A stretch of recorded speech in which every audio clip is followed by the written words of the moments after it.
Cool. Load it up. What's going on, everybody? So normally here on the podcast, I just have poker players on the podcast, but I've been talking about this for a while, and I really wanted to start having some people outside of the poker world who I feel like have a lot of knowledge and wisdom to potentially offer myself and the people that watch the podcast. So I was thinking about it. I said, who's the guy that I might want to get on first for this? And there's this TED Talk, this legendary TED Talk in my eyes, got 9 million views. It has one of the best like to dislike ratios. The comments are amazing in the chat. I've sent it to so many of my friends. And I said, you know what? I told Jonah, my wizard assistant, I said, hey, can you get in touch with Dr. Ivan Joseph and see if he's interested in coming on the podcast to talking about self-confidence? The doctor said, I'm in, let's do it. So now we're here. I'd like to welcome to the podcast a man who I once heard on something else he did, that the longer the intro, the worse it is for the person. But that's not true for me, because you guys know I give some legendary introductions. So it's a man who's given one of the most legendary TED Talks of all time. I'm just going to say it. I know you won't say it, Dr. Ivan Joseph. You're a humble man. But he's given one of the most legendary TED Talks of all time. He's a official PhD. He's been athletic director at a college. A college is in Canada, correct? Mm-hmm. Yep. Ryerson University. And he's athletic director. I don't really know exactly what that does, but I know the athletic director is in charge of essentially all the athletic programs, right? Yeah, fair. We're a fairly big. Consider us a mid-major with how you compare us to. We're like the Gonzaga, right? Not the big-time UNC, but a Gonzaga here in Canada. Oh, that makes sense. Obviously, Gonzaga is always doing pretty well in basketball, so it seems like they're always in the eyes of the American people down here. And but also, you do a lot of talks as well. You're a speaker. You do a lot of coaching too. So just from reading kind of your little resume there on LinkedIn, it seems like you do a bunch of other stuff outside of just the athletic director, correct? Yeah. Director of athletics is what pays the bills and turns the lights on. But I belong to a speaker spotlight and National Speakers Bureau, and I speak at corporations and organizations that are interested in how to build high-performing teams or mandating a change culture in their organization. I've just wrote a book called You Got This, and I'm a soccer coach on the side. There's only so long a guy can sit in an office all day long and look at spreadsheets and budgets, and I'm not that guy, but I do like to eat. You do like to eat, huh? So it sounds like you do so much, and I'm kind of wondering, the first thing I sort of think about is that how did you come to possess this sort of knowledge about self-confidence, where now you go around? I mean, your speaking ability is great. I feel like you talked about practicing in the speech. I feel like you've either done that speech or practiced that speech so many times to be able to deliver it the way you do. It's got a humor in there. It's just I love it, man. Obviously, you can tell I took so much away from it personally. So it's So yeah, how many times have you practiced or given that speech? Oh my goodness. You know what? I did that speech my very first time, probably honestly 20 years ago. That speech is from a lecture that I once wrote for my students in sports psychology class when they were talking about what negatively impacts athletes for success. And the reason I started writing about that was when I was a freshman in college, I got benched on a team. And my wife, who was my girlfriend at the time, saw, I was like, what the heck is going on here? Why are you letting this guy, this coach, make you feel so bad about yourself? I'm watching you play and you're not the same guy. Stop letting this guy have so much power and influence over you. And that was the first time I recognized the power of self-confidence and how it impacts and it negatively affects your ability to do your job. Yeah, I think when it comes to, so obviously I talked briefly before we came on, mainly I'm in the poker world, and self-confidence is a massive thing for the positive and for the negative, because if you are maybe a little bit diluted in your self-confidence, then you're probably going to lose a ton of money. Yeah. Now, I'm sure you deal with this often, where you deal with athletes who are like, I'm the best, Doc, like, why am I not playing? I'm the best. So when you think about that sort of self-confidence, maybe a delusion, in a way, it seems like you're saying it's positive, but at the same time, it seems like it could be a negative too. So I guess, what's your thoughts on that? It's a tough one, and I don't really have the right answer for you. I will say it this way. I've noticed that there's a person at one time that said, I think if we put people in this wooden instrument with this giant propeller behind us and pull these wires, that I can fly. Or I saw a guy that once said, there's a piece of plastic here and I can figure out a way for my voice to go onto this plastic. And then if somebody else spins this machine, it will come out this earpiece and you will hear my voice. All of those were delusional ideas at one time or another. And so I can't say what really is delusional because everybody's great leap in innovation started as that. Having said all of that, there are delusional people out there, and there are people that are mentally unwell out there. And I don't want to mistake that for self-confidence. And so when people always ask me that delusional and what's self-confidence, dang it, I wish I could say this is and this isn't. I just can't because I don't know the answer. Well, I like that answer because I think, you find in gambling, a lot of people remember the positive moments they had. They remember the victories and they sort of seem to forget about the losses that they have. And it seems like with athletics, that's probably a very good thing. I think you hear about that often with sports, with basketball, with football, with baseball. And it's sort of interesting how maybe that fact can work against you with many people I've known. It definitely works against them. So I guess where the big thing is like, I guess just trying to better understand that point is that it sounds like it's hard to identify in a person if it's self-confidence or if it's delusion from an outside perspective. Yeah, I always use this as a mental health check, right? If you are believing in something so much that it negatively impacts your health and your well-being and the relationships around you, then you are doing harm. Then the delusion you're leading is not positive or productive. Then you can't function. You can't go to work on time. You can't take care of yourself. You don't feed, you don't eat, right? Then you're in a spark of, that's not confidence, right? Because remember what self-confidence is the belief in your ability to accomplish the task at hand, right? And if your belief is causing harm in your relationships and is causing harm to yourself, then it's a psychosis. It's a negative characteristics, and you need to seek help or love or passion. Okay, my big question here is, how did you come to possess this knowledge, my friend? Because this is something that you maybe sort of had naturally in some ways when you were a teenager, or from studying, a combination of things. How do you feel like you got to this point where here we are now? Well, I think there's a part where, when you're a kid and I don't know, you're not as old as me, but there used to be a famous game called Red Rover, Red Rover. I know, right? For sure. Yeah, I mean, I'm kind of old, Dr. Ivan. I'm you look young. I'm 31. I feel I'm old. I'm an old man. I'm getting old now. I got 20 years on you, right? But or a game that maybe your audience is younger, a game like tag. Be the last person, because I felt like I could make a difference. I always wanted to play on the team that was supposed to lose, because I always thought that I could make a difference and make them win. So there was a little bit of that already, that confidence in me.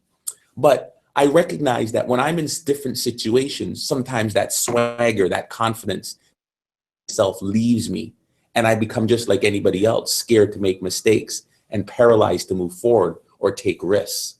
And that's when I have to realize that, okay, talk to yourself. Hey, don't worry, you got this. Hey, no, don't listen to those people who don't believe in you, right? That's when I start using those skills I talk about in the TED Talk, the affirmations, the self-talk, reading the letter to yourself, getting around people who believe in you, right? Repetition, repetition, repetition.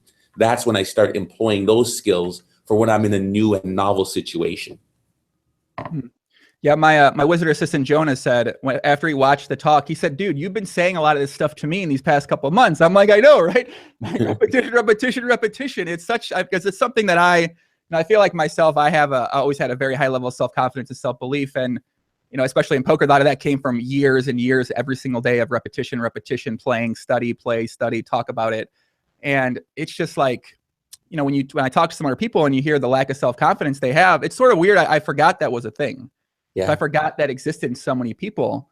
And then the self-talk you talk about a lot. I think that was one of the, that was one of the first times I heard more about self-talk as well.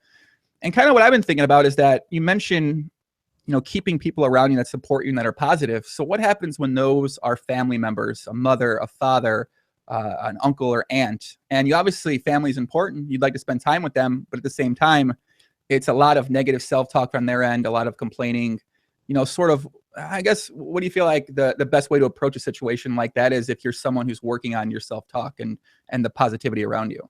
I think this is the hard piece, right? Because it's easy to say, oh no, families are supportive in this, but we have to recognize that we all have dysfunctional families, right? And at the end of the day, you have to get away from the people who will tear you down.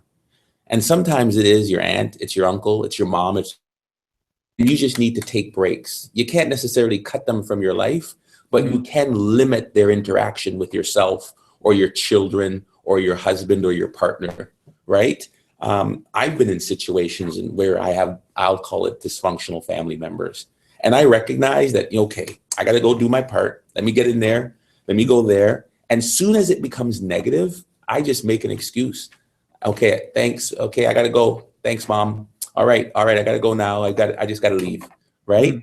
And eventually they get the message, right? Because those are the people who, because they're our parents or our family, we want their support and their love so much that we chase it.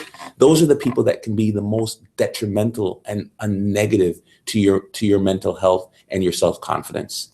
And so you've got to stop that from happening, right? And sometimes the extreme is, I'm cutting you out of my life, I'm zoning you or whatever it is.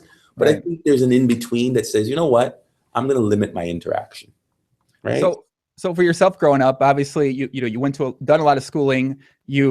I imagine you put in infinite number of hours with your career and with school. Do you feel like you have a memorable encounter that's something of that sort of thing that you encountered sort of coming up? And is that you had to just say, you know what, I got to cut this out of my life? Or do you feel like you never really had that happen to you? Oh, trust me, I can tell you over and over and over again where the different places. I think, I use the word immigrants because I know you're in the States, because I'm an immigrant. So immigrants are raised, and that's a sensitive word in the States right now, but all immigrants are raised in one particular way. Hey, no matter if you got to have 3 jobs and you got to work twice as hard if you want to make it in this world, right? That's how we're raised. And when you're not, like, they're not like, we call it the white folks world. The white folks world is when you're an immigrant kid, you don't get timeouts. You get beat with a wooden spoon. Right? Or you get your ear twisted. And I say that for people to recognize that the cultural difference between me or a lot of my peers that were in that traditional neighborhood and myself was one that, if you didn't do things. And when you get licks and you're constantly being said, you don't do this, you don't do that, it negatively impacts your self-confidence. And so by the time I got to places, I didn't genuinely believe in myself as much as I did. Not because my parents were bad folks, but because I was the child of an immigrant who was always told, you can do it better. Hey, I got 80. Why didn't you get 85? Hey, I made the team. Why aren't you a starter? Right? And so that was something that I decided then I was going to study. That's a long answer. I mean, I think it's just kind of something that it's just such a big thing in a lot of people's lives that I know. It's kind of something in a way, maybe, I might be dealing with now in my own life. It's just trying to figure out, keep that balance between wanting to be a part of certain people's lives, but at the same time, feeling like your energy is then drained. And I think anytime you have a career or you're trying to accomplish something that you feel like is great, there's going to be those things. There's going to be those barriers, and there's going to be that you have to kind of have to deal with and make a tough decision on. Yeah. And you say a really good point here is that you're trying to keep them in your life, yet they drain you. People know the people who are not good for them. They know it. Yet we still keep reaching out and reaching out and reaching out. And if you're not getting anything from that relationship, their attention, their appreciation, their respect, right? If it's not invigorating and good for you and good to you, you need to put that energy elsewhere. So I guess in your own life right now, it seems like you've been the athletic director for, I think, what is it, like 9 or 10 years now? Good homework. Well done on your research. Listen, poker's about math. I know how to do math when I see a date, and then I'm like, hey, I can add. That's one of my things. I say I'm good with the numbers. So you've been at that for 9 years. You've been doing the talking for how many years have you been doing speeches for? Just the last 3 or 4 years, to be honest with you. So do you feel like now in your life you still encounter these things, or do you feel like you're good at sort of getting rid of those people or those situations and not putting yourself around that situation where people are negative or people are sort of toxic a little bit? I think no matter what, there's always going to be people that are what we'll call jealous or envious, right? Those energy suckers. And so you can't remove them from your life altogether, because you don't know when you're going to come into contact with them. What you can do is recognize them, right? Okay. And then when you're interacting with them, you can't give them power, right? And how do you give them power? How do you give a negative person power? Is by reacting to them, by letting them influence your mood, by letting them change who you are, right? I don't react negatively to somebody who is negative to me. That's not who and what I want to be about, right? I don't it's like, okay, yeah, right? Think about if let's say a stranger came up to you and said, "You're the world's worst ping pong or poker player," a stranger. Well, I'm going to tell you, doctor, this happens on YouTube sometimes where they're like, "You're a fucking idiot. You are awful. Why do you talk like that? Please, why do you move your hands like this? Please shut up." Yeah. So this does happen. Actually, today it's happened. So yeah. And you're like, okay, next, right? Yeah. Next, because you gave them no power, right? But if you start reading them over and over again, you start perseverating and like, oh my God, there's something wrong with my hands. Oh my God, he's right. Right? Don't give them the power or influence. I never read the comments on my YouTube except the one that said I look like Denzel. Then I framed that one and I took it. But you're right? Don't let them influence, right? You're done. So where do you feel like the point lies between taking in feedback and using that feedback, potentially negative feedback, to improve you, which I feel like I've done in the past, and the balance between just a pure negative mean standpoint, but at the same time, I feel like there's also some ways to gain, to improve on what you're doing from that feedback as well. Great thing, right? And that's the thing too, is you have to recognize that if you can't not take feedback and say, well, I'm confident, I'm not going to take any feedback, that's how I get better.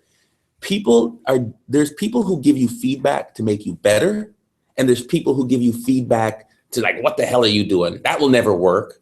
There's a difference between criticize and feedback, right? People that criticize are negative and tell you why it won't work or what's wrong with it. People give you feedback are, hey, I like that. Here's how I think you could do it better. Oh, I think you could do this. Feedback means they feed you. They give you something to add to the picture, the outcome. Think about it as eating, right? Whereas criticism only takes away, right? I always want you to distinguish between what's feedback and what's criticism. And don't mistake and interpret the two as the same. So do you feel like with what you do right now, you mentioned you don't read comments. I don't know who manages your Twitter. I don't think it's you managing the Twitter, because I need to have a conversation with whoever's the social media manager for Dr. Evan Joseph's Twitter on there. I got some ideas we could do a little more optimal on the Twitter, but so you do not read these comments? You don't go through them at all? I mean, there's a lot of positive things in there. I got to tell you, from the ones I've seen, I don't see many negative things. Yeah, I don't, to be honest with you. 100% I do not, right? There are people out there in the real world. Sometimes people will send me an email and give me, nice things, right? And sometimes people send me an email asking me for help. I don't respond to any of those. A, I'm not a counselor. And B, if I read the negative ones, I'm going to read the positive. I also don't want to be filled with ego and hubris, thinking that I'm all that, right? My job is to work harder than anybody else, to show up before work starts, and to be the last person in the office. That's the measurement of my success. So how well do you feel like you're doing that right now? I know my day started at 6:30 a.m. and I think it's 6 o'clock now, and I'm the only guy in the office. So doing well, huh? I try to outwork anybody, because unlike you, I'm terrible at math, and I'm definitely not the smartest person. But the one thing I can control is how hard I work. So do you feel like with the work ethic, obviously you have a family as well. I know you have at least one child. How many kids do you have? I got an 18-year-old, a 17-year-old, and a 15-year-old. Wow. So I'm busy. I mean, so obviously with this work ethic, I'm sure there has to come some sort of sacrifice with a family standpoint. So if you're at work, if you're there that early, you're probably going to sleep early. You get home, you're tired. How do you sort of manage that balance between the family and between the work and success? I would lie to you if I said I did it well. It's a weakness of mine. I am not good at it. I try and do a little bit by clawback in the summertime. I try and leave work in the summer on Fridays at around 2 or 3, but it is not something that I'm proud of, but it's not my best attribute. I am a workaholic by nature and by trade.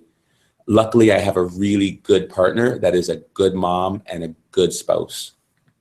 So do you feel like, because I mean, I think for myself, I'm the same way. I'm obsessed with just putting in a lot of work. I mean, that's always what I've done. That's sort of what I'm known for in the poker world. And in a way, I do want to change that, but because I feel like I embraced it for a long time, but now I'm like, well, maybe, I don't necessarily want to do that. But so you feel like with yourself, is there an inkling to want to change, or do you feel like you've been doing it this long, you've sort of embraced it, you've had this success with what you've done? Well, I'm sort of just going to keep doing that because that's what I'm best at. No, you know what? You're 18 years old and they're out the house, right? And you realize how short that window is to really interact with them. And, if I had to do it again, I'm not sure I would do it the same way, to be honest with you. Because around age 14 or 15, if you've got kids, they stop wanting to hang out with you, right? So if there's any listeners out there, I would say there needs to be work-life balance, work-life flow. It's hard because in this world that we live in, we know that we're only successful if we outwork and outshine the other person. Right. It's a tough one. I know my kids appreciate what I do for them and how I provide for them, and so does my spouse. But if there's one advice I would tell your listeners and yourself is, you need to carve out spaces for that balance. So I guess at this point in time, with what you've done, what pushes you? What motivates you? Is there any sort of other level of different things that you'd like to reach, or what's your motivations? Yeah, I always was driven to be the best. And so I look at things and I say, okay, what's left on my list? A national championship at the university I'm at, check. I've always wanted to run my own business. Okay, what do I need to do to prepare myself for that? How do I get there? I'm looking for the next job 5 years from now, and I'm thinking about, okay, if my next job is 5 years from now and I'm the director of athletics running my own health and fitness, $100 million operation here, can I build something like that privately? What is it that I have to do? What skills am I going to learn here that I'm going to take to my own private business and make work? Right? That's where I'm thinking now. So what are some of the answers to that then? What's sort of on your mind? Because if you're thinking about it, I'm sure you maybe have an idea or something that you're leaning towards. I'm going to get some formal education and get an MBA, right? That's one. I want to take a sabbatical from a year from working here, and I want to go work at one of the major athletic facilities, private facilities up here in Canada, and see how they do it out in BC at the Olympic Oval there, and see how they run their business. That's my apprenticeship. I'm going to do my formal education because I'm not a business guy. My PhD is in psychology, to learn the business side of it. And then I'm going to do my practical training by taking a sabbatical for a year and learn the apprenticing of it. And that's 5 years from now, after I've won the national championship, after I've checked off my bucket list. But that's my next thing. I got one more big project in me for sure. I love it, man. It's awesome. I used to live in Vancouver, by the way. I think I lived right across from, I lived downtown in Yaletown, and I guess I lived in Gastown, and I lived in right in the downtown area. So I love Vancouver so much. You mentioning that brought back some positive memories. I had some of my biggest successes in Vancouver. I love it up there, man. It's so great. Best part of Canada, that's for sure. Yeah. So what happens when you take the sabbatical? Is this something where you leave the family, or you leave your wife, or what? Like, they come? No. They'll come. Well, my kids will be in university, and my wife is a stay-home mom, so she'll come with me, and we'll do that adventure together. Right? I never advise people to live separately from their partner. There's just too much trouble that could happen. You grow apart, you live apart. Oh my goodness, you're just asking for trouble. Yeah. So no, my wife will come with me. I won't do that until my kids are in university and on their way. So you mentioned the national championship, which, so it's in soccer, is that correct? Yes, correct. Okay, so you were athletic director, or were you coaching the team directly? I was a professor and a soccer coach when I was in the States at a small school at Graceland University. Its claim to fame is its most famous alumni now is Caitlyn Jenner. We love Caitlyn Jenner around here, man. 2017, we got a lot of love for Caitlyn Jenner. Listen, man, boy, girl, man, we got love for everybody out there. That's the way we like it. So wait, what is this? So you won a national championship. It sounds like this was one of the main things that motivated you, and that was the thing you wanted to check off on that list. Yeah. When I accomplish my goals, I don't want to go back and do the same goal again. The magic is then lost for me. I need another challenge. And so I didn't go someplace else. It's like, oh, let me see if I can be a soccer coach again. The next year we were even better. We were 17-1, and we lost in the semifinals of the national tournament. And then you realize you've got it figured out. The challenge is gone. So then I moved here to this athletic department. In this athletic department, every single program but one had a losing record. And now 6 of our 8 teams are nationally ranked. We've won provincial championships. We've won medals at the national tournament. So it's almost done. But my one goal was I was going to win an OUA conference championship, and I wanted one team to win a national championship. So far, 2 teams have finished second, but no team has won. When a team wins, I will move on, because then that challenge is done. I hope they're not watching the pod. They might not try to win. They want to keep you around. I mean, I don't know. They'll be happy for somebody else to come in. That's for sure. What are you a strict guy? You're not the nicest boss, or do you feel like people? No. I enjoy my work. I hope they would say I'm a good boss, right? I don't look at myself as a boss so much as I think we're all in this together, and my job is to provide them resources and then get out of the way and let them do their job. So I enjoy my coaches. They're really good people. So there's one thing you touched on about yourself, which was that once you master something or once you achieve your goal, you want to move on to something else and not do the same thing again.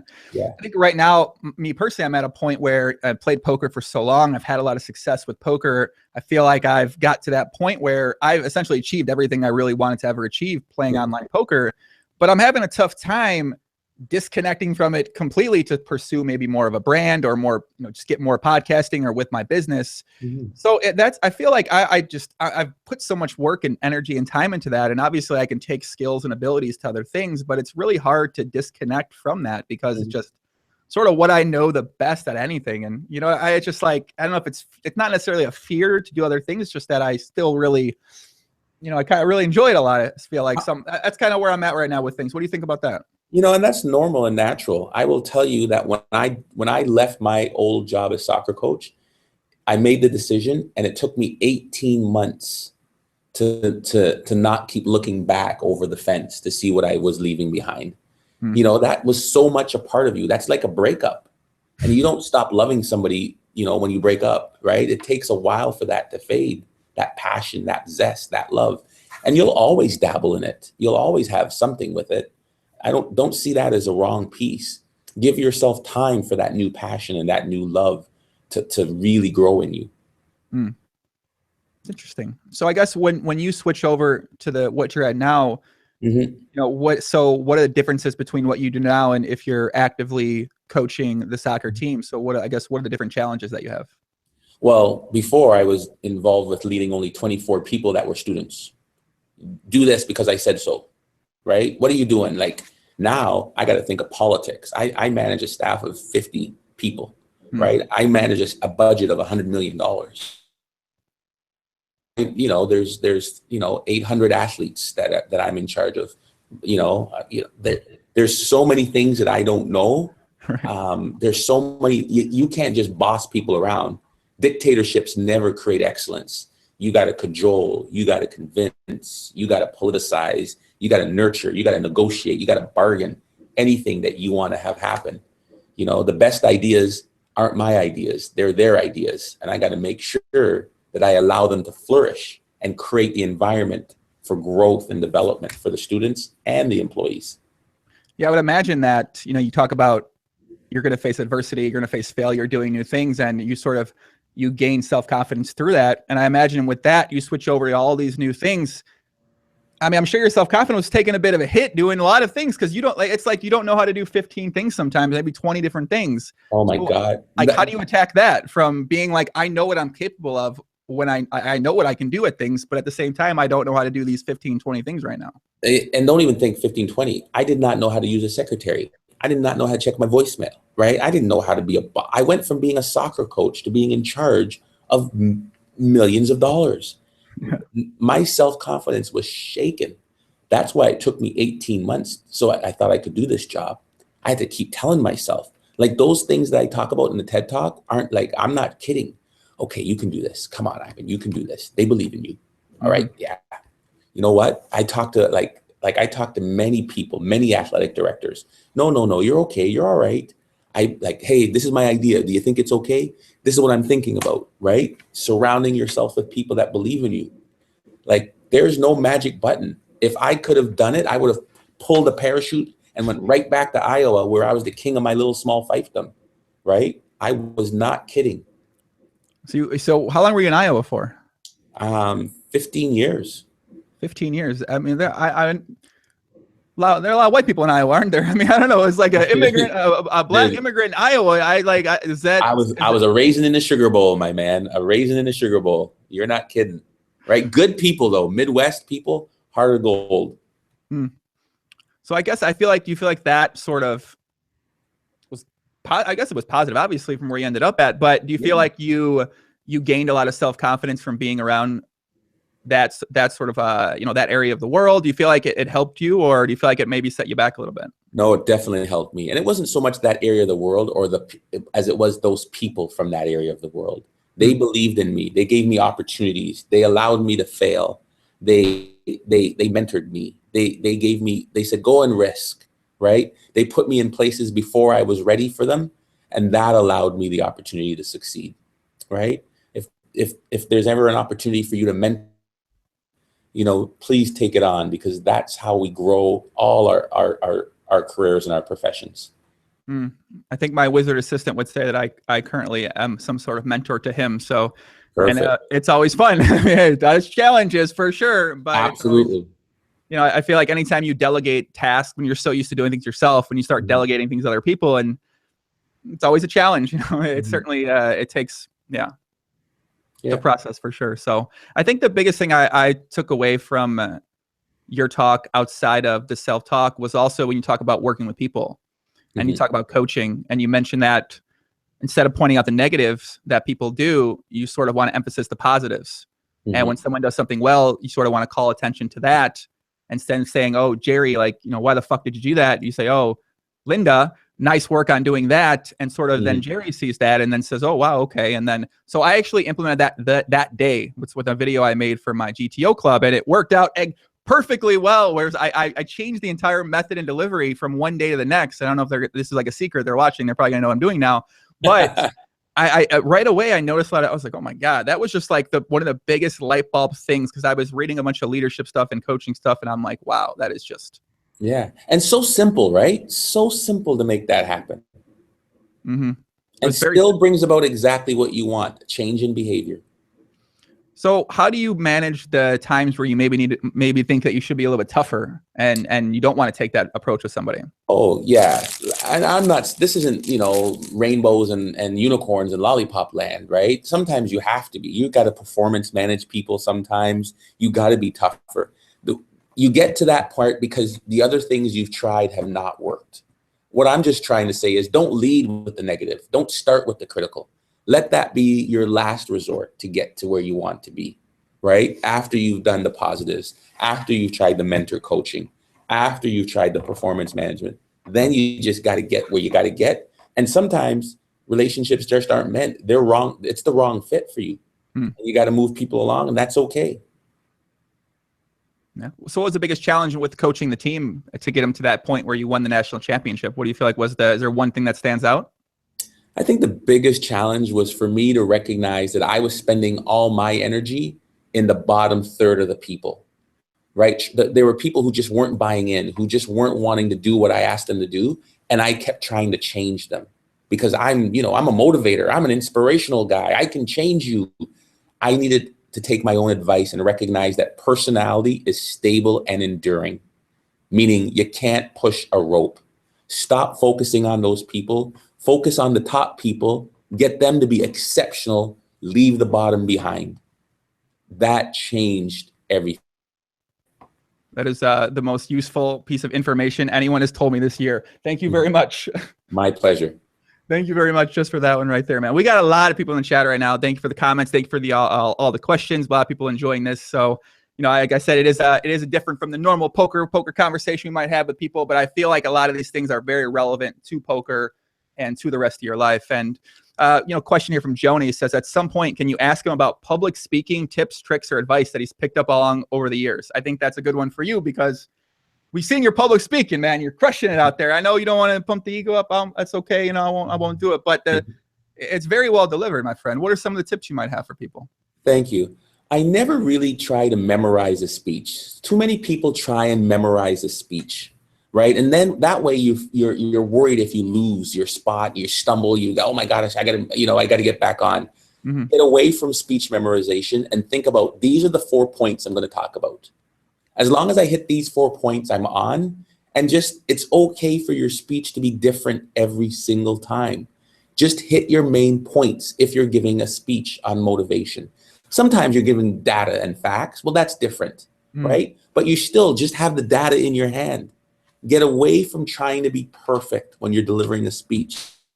Speech isn't about the content so much as it is the tone, the charisma, the eye contact, the body language, right? Stick to the principles, leave the memorization behind. Yeah, it's going to be helpful for a lot of people out there. I feel like, I guess in a way, this is a public something I'm doing now. And I sort of, if I do a podcast with you, I know I have maybe my talking points right here. I mean, now I have a lot of questions from my club because we sort of came up with some good stuff for poker related kind of things. But yeah, normally I just sort of have things generally in mind, but I don't really go back to it too much. I don't try to be too strict with it or stay on and like some certain line, just let it veer sort of all over the road. Mm-hmm. Nope, that's exactly right. Do you have any talks in the United States? Do I do? Oh, yes, I did. What did I do? I just did a talk for Eli Lilly in the States. I did a talk for SATAR Communications in the States. I did a talk for some sort of organization. I can't remember the organization. It was just out in California. So I probably do about 6 to 10 a year in the States. Right? WFF, Women's Food Service Forum, is a big one. That was the very first one I did. That was a talk. My very first professional paid talk was in front of 4,000 people. You want to talk about peeing your pants? Oh my gosh, right? I was nervous. I had to use my own skills on myself. So when you do that, what do you like? How do you even approach a situation like that? Like, are you going into it saying you have your 4 main points, but is it longer talks? Are you trying to hit on certain things? Those are 1 hour talks, right? And so what I do is just think, I'm going to talk about this story. I'm going to talk about this story. And I think about it as, those are 1 hour talks. I have these 12 points to get across. These are the stories that I'm going to use to make these 12 points happen, right? And then I practice and I practice and I practice some more. Well, and I want to make sure I always know the order that the points are coming in, because that's important. That's tough, man. I mean, obviously your first one, you probably want to crush it. That way you get more too, because you're like, yeah, I need to do well at this. Exactly what I was thinking. It's like, oh my God, oh my God, oh my God. And then, I guess it turned out pretty well, right? Yes, not bad. I can't complain. We're going to try to get you some more speech, some more talks, man. I don't know. That's one of my goals. Someone sees this and they're like, man, we need to get Dr. Evan Joseph. We need to get him here to do some talks. I'll give you some commission. Done. Good partnership. I don't need any commission. I got enough from the talk, man. I'm okay. I don't. All right. I don't need anything like that. Chris says you say you don't gamble. You never been a gambler at all? Yeah. No. Well, I'm like on vacation, I'll gamble $50 because that's my night out money. And then if I win 20, I'll put that in. If I win 20, I put the 50 away and I only gamble the 20 because I'm a cheap son of a gun. I hate losing money. I mean, it's kind of like you worked really hard. You put a lot of hours in. You probably don't want to just feel like you're giving away your money to some fucking casino or whatever like that. I'm not smart enough to be good at it. So yes, I just use it as $50 worth of entertainment. Yeah. Let's get some of these poker questions here. So my buddy On Gun, who I'm on the podcast on next Monday, he says, here is my question for the doctor. So I'm going to read this, and there's a couple questions inside of it. He says, here's my question for the doctor. So as a poker player, most of my day-to-day work is focused on the negatives. Basically like a firefighter, I try to fix leaks. Always looking at the negatives in myself. What do I do wrong here? Where can I improve? Of course, an environment where you always look for the negatives in yourself doesn't help your self-confidence. On the other hand, this system has helped me become very successful. Is there a way to build up more confidence within the system, or would I have to change? Would I have to make a change to the whole approach to gain more confidence? Yeah, and it's hard for me to answer that without knowing the context of your job. So part of, I think, improving yourself is always looking at critical feedback, right? I had somebody hired to come and look at my department, and they produced a report that said little things make big things happen. And I wanted them to look at all the things we were doing wrong and how we can fix them, right? And so sometimes we stop there. And so let's say your reader that asked the question is like, I'm always looking at things that are negative and what I can fix. But what we don't do is the next step is, okay, at the end of the day, I did these 10 things. Or at the end of the month, at the end of the quarter, at the end of the year, we don't look and say, holy crap, I accomplished this, and this. I am this much better. I've improved. We don't take a moment to take stock and have celebrations. So we're always only thinking always of the things that are broken instead of like, I fixed that, I fixed this, I fixed that. Woo, woo. We're stopping, folks. Let me share with you all the things we did as a department, or maybe it's with your wife or with your partner. Let's go out. Tonight is steak night on me because we're having a moment here, right? I think it's important when you're leading teams, organizations, and you're always constantly fixing things, you'll start, no matter what, you're incapable of ever being excellent. And so you got to stop, you got to document, you got to tell people, and you got to celebrate. Yeah, it's something I definitely struggle with is celebrating the success. I'm always looking forward. I always like, how can I keep improving, or how can I get better, or where can I do that? And I think that's, not necessarily living in that moment or expressing appreciation or gratitude is something that I know that I definitely struggle with that big time. Absolutely. And we all do, right? Because those are the people who are driven towards excellence, only see the things that are broken. Right. Yeah. I mean, I think that was one thing was, I think in the talk you mentioned this as well, is that, focusing on your positives or trying to improve your strengths. Mm-hmm. And where does that balance maybe come between? So you're great at things and you can maybe just focus on those and turn those into something that you're elite at, but then you obviously have these negatives that you sort of want to improve. And I hear differing sort of opinions on it, focus on your strengths. And that's what I try to do. But then, the weaknesses are sometimes glaring in a lot of ways to me. Oh, for sure. So you either need to stay away from them or you need to build them up a bit, but just don't put if you only focus on your weaknesses, you'll never be known for anything. That's the piece, right? I think that's the mindset is we used to grow up only focusing on the things that were wrong. Right. And so no wonder we never felt good about ourselves. Hello, that's not the way I want to live life. Right. Yeah, I mean, I think from parents, they always tell you sort of what you need to do better. If you get this, right, as you mentioned, they want you to do better. Mm-hmm. So I think that's definitely got to be tough for people. I mean, you mentioned that when you look at students you're recruiting, you're looking at people that have self-confidence. Yeah. So how do you identify that in somebody for some true self-confidence? I look for when they made a mistake, what their body language is. Right? The head goes down, the shoulders shrug. Oh, they get mad, right? Versus the one that just, they don't see anything, no physical reaction on them. They just chase them down. They're there, right? I look for the person who tried to dribble somebody and they lost the ball.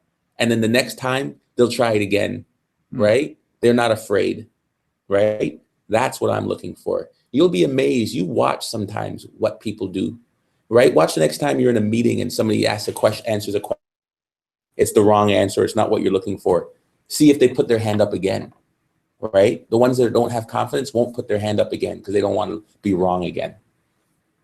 And I guess you'd recommend to those people out there who don't have confidence, it's sort of repetition. But how much do you feel that knowledge also plays a part in self-confidence on something? Oh, yeah. Knowledge is, instead of the word repetition, knowledge is about preparation, right? You can't go into anything without preparation. The reason it's repetition is because it's related towards the physical task. But if it's a mental task or a cognitive task or a meeting or a skill set that's in the organization, it's about being prepared, right? How many books have you read? How much work have you done? How much preparation have you put in? If you've prepared, you'll go into any meeting super uber confident, guaranteed. How many books have you read? Oh my goodness. There was not so much lately because I've been so busy, but I would say thousands. Thousands of books. Oh, for sure. Yes. So, okay, my thing, I'm reading a lot of books now, but I feel like I learned so many different things that it's hard for, I want to do 50 things. Yeah. And you take in so much great knowledge. Well, then how do you start to implement that knowledge that you then take in? So what's your approach with that when you take in so much stuff? You're reading thousands of books. There's a lot of great stuff out there. Yeah. I mean, I'm 50 years old, so I've read more than hundreds of books, right? I will say this, right? Every book is supposed to grow your brain and grow your mind and grow your peace. And you want to do all these different things. And you recognize that for me, it's always about not yet. Man, I read a book the other day about automotive restoration. It's like, I can't wait till I'm retired. I want to learn how to retire. I want to learn how to restore a car. I read a book the other day about learning how to do grass seed. oh, I got to try that differently. That's only human nature. We won't get to all of those things, but the fact that it is it makes you still have things to aspire to. Keep reading, because every little piece, whether it's just one little nugget, you can apply it here, you can apply it there, right? I read, what did I read the other day? Oh, Graham Henry book about being the person he's the coach of the All Blacks. And he talks about the principle of cleaning the woodshed, right? Meaning he's not too big to go ahead and clean the toilet, sweep the woodshed, do all the pieces. And then I used that in a presentation I was giving, right? Because you never know where a little nugget's going to come from. So with your book that you wrote, you got this. Mm-hmm. So what's I didn't know you wrote a book, and it's coming out May 9th. So I'll send you a copy. And I'm very interested to read that. And as a fellow author, I had a big bet where I had to write a 40,000 word book, and I wrote it in 11 days earlier this year to win my prop bet, Chasing the Poker Dream: The Qualities of a Successful Poker Player. So I know how hard it is now to write a book, even though I did a very crazy way. So what was your approach with writing this book? How did you, was it over time or what? You are a genius. I wish I could have done that in 11 days. It took me probably 2.5 years to write the book, right? And it's all about self-confidence. It's about higher expectations. It's about grit, right? And so I would just write a little bit each and every day for 2 years. And then when I was finally done, and then I went back and I reread and I rewrote the chapters again. Then my wife and I edited it. And then I went hunting for a publishing company. So. So was that tough to? I imagine it probably wasn't tough to find a publishing company for yourself. Because of the TED Talk and the speaking engagement and the 9 million views, it was pretty good, right? Now I haven't made any money from it, so let's just be quite honest. So people will say, yeah, we'll publish it, but you only get paid what you sell. So we'll see what happens. I didn't do it to make money. I did it to get my message out and to see if it would allow me to engage in more speaking opportunities. Do you ever watch a guy named Gary Vaynerchuk? Any of his videos or content? No. He does a lot of he's like an entrepreneur. He's one of my favorite guys who puts out a lot of content. Entrepreneur, has a bunch of books. Always does a lot of talks as well too. And that's like our favorite guy. We always learn a lot from him. And stuff. Now I'm going to write it down. I'm going to look for it. Yeah, I'm curious what you and your style would think about his style and sort of the things that he talks about and says. So he's always doing all sorts of speaking engagements, puts out a ton of content. Do you ever think about potentially putting out any content yourself, or do you think that you're so busy with what you're doing now, you don't necessarily have time to do that? Oh, you know what? I was ever to say, you know what, I'm no longer going to be an AD. I'm going to be an athletic director, then okay. Or I'm no longer going to be an athletic director. I'm going to be, whatever they call a thought entrepreneur or thought innovative, whatever those new fancy words are called. Maybe, but that's not me right now. I can barely handle life as it is with 3 kids and a wife. I'm gonna plug this in before I lose you. Let me get to a couple more of these poker-related questions as the doctor plugs in his laptop over there. I've got another meeting happening at 6:30. So, which I didn't know was more than an hour. I should have paid attention. But tell me what you need. All right, a couple more questions, then we'll wrap things up here with you. And then, so for build self-confidence, do you feel like giving yourself some sort of extreme challenge is a good way to build up self-confidence in yourself, that you can do just about anything? If you feel like you can do something, if you give yourself some really crazy challenge that it's just really hard to actually accomplish? I would say it's the opposite. In order to build self-confidence, I start with simple tasks, right? Simple tasks first because you remember, the people who are trying to build it mean they have zero. And so you've got to start with the little things first and then remind yourself, wow, I could not do that. It's just simple. And then you get increasingly more difficult. If I'm not a basketball player, I'm not trying to slam dunk, right? I'm trying to make a layup, right? And if I made a layup, I'm going to try and make 10 layups. Then I might try a foul shot. Then it might be a 3-pointer, right? Then it might be half court. I'm not going to go all the way and try the full court shot, right? Yeah, gradual progression. All right, I'm trying to find one of the last questions on here and then I'll let you get you going here to the meeting. Where can people find it? Do you, outside of Twitter, who manages your Twitter? I just got to know, who manages your Twitter? A social media coach. I know. Is it not good? Is that what you're saying? It's a lot of, it's like, go ahead, be honest. I like good feedback. Some more. I feel like it could be doing a lot, doing a different strategy on there. It puts out a link a day. There's really no engagement from whoever's running the thing. It's like kind of, I don't know. I feel like there's I don't know. Yeah, it could. I think it could. Maybe. I don't know. No, don't be shy. I like that feedback. Right? Yeah, I think it's like it's very similar, same stuff every single day, and it's all really good stuff. And I definitely read it, but at the same time, it's I don't know, not optimal with what I've been. I don't know, different strategies. I don't know. So you can if there's 20 if there's 20 posts on Twitter, I do 1 or 2. You can always tell when it's me, right? Right. There's usually a picture that comes with it, and usually a misspelled word. I'll be on the lookout for that. And by the way, you look like Anderson Silva is what kind of I think I've decided. The MMA fighter. You ever seen him in the UFC? Yes, I'll take it. Yeah, you look just like him, but he's Brazil. I mean, you kind of look just like him. He's Brazilian, and he talks all. You know what? I was from Guyana, which is right next door to Brazil, so there's a lot of Portuguese in me. So okay. It probably makes sense. Now it makes so much sense. It makes so much sense. Okay. All right, let me find the shot. Let me give it one last one here. Let's see. Okay, this will be the last one. About putting in the work consistently and building a certain expectation that great results will come, but due to variance or maybe other factors, the results take a long time to come. What's the balance between being self-confident that you will be a winner versus considering throwing in the towel due to a potential lack of skill to beat the game? Yeah, it's a good question, right?